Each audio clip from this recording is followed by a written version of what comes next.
It is an honor to join you all on Nelson Mandela International Day.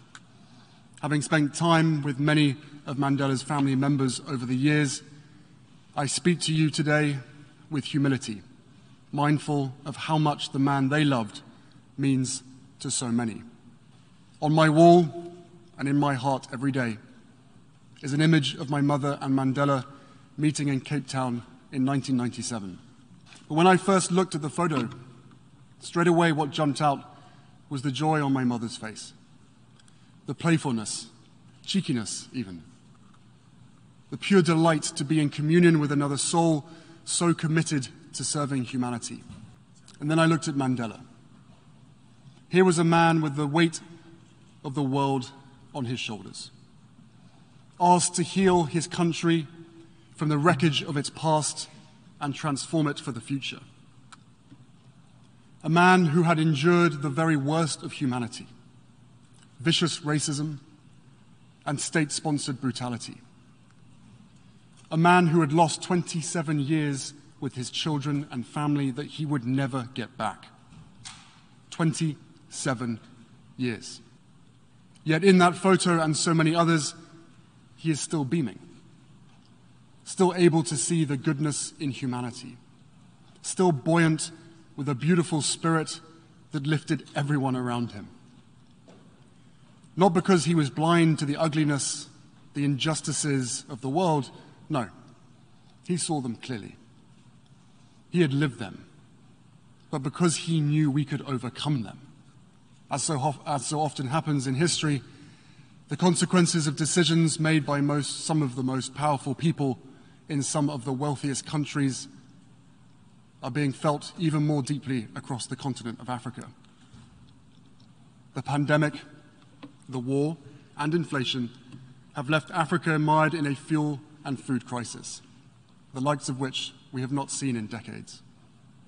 Worse still, this comes at a time when the Horn of Africa is enduring the longest drought it's faced in close to half a century. And what is happening in Africa is not an isolated event. The drought there is a reflection of extreme weather we are seeing across the globe. As we sit here today, our world is on fire, again. And these historic weather events are no longer historic. More and more, they are part of our daily lives. And this crisis will only grow worse unless our leaders lead.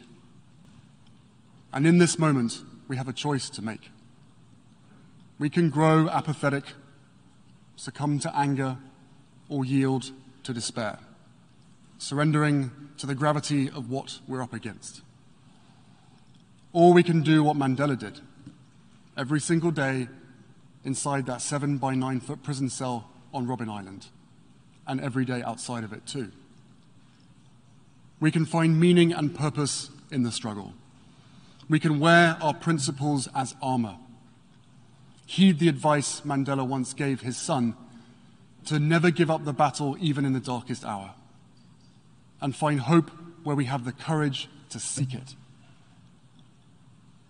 Since I first visited Africa at 13 years old, I've always found hope on the continent. In fact, for most of my life, it has been my lifeline, a place where I have found peace and healing time and time again. It's where I felt closest to my mother and sought solace after she died, and where I knew I had found a soulmate in my wife. So it's more important than ever that we seek a purpose greater than ourselves and get to work. After all, Mandela was not only a man of conscience, he was a man of action. He organized millions, inspired billions, joined hands not only with those who loved him, but those who had once jailed him, to build a better future for all.